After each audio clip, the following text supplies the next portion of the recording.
It's a terrible situation. I'd like to think if I were in Mrs. Taylor's shoes that I would have testified and I would have told the truth. That's how Assistant Portsmouth Commonwealth's Attorney Darrell Sayer reacted as murder charges were dismissed against Herman Gray in Portsmouth Circuit Court. It's the same reaction he had Wednesday when similar charges were dropped against Robert Lee Houston, in both instances because key witness Magdalene Taylor changed her mind.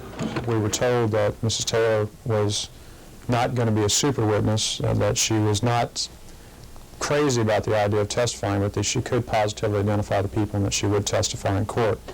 On the other hand, she testified that she told the police all along that she wasn't sure, and the result was that the case was dismissed.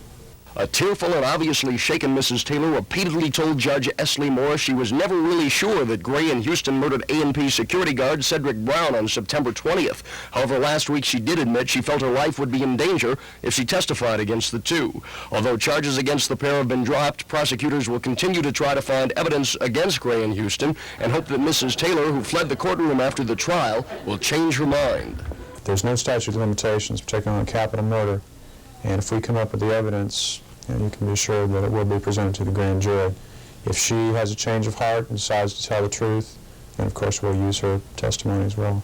In the meantime, Sayer is frustrated and upset. I feel very angry that two people who've committed murder, or who at least we had evidence that they committed a murder, that those two people are going to be free on the streets. I live in the city of Portsmouth, and I don't want those people out on the streets. Mike Deason, Area 10 Eyewitness News, Portsmouth.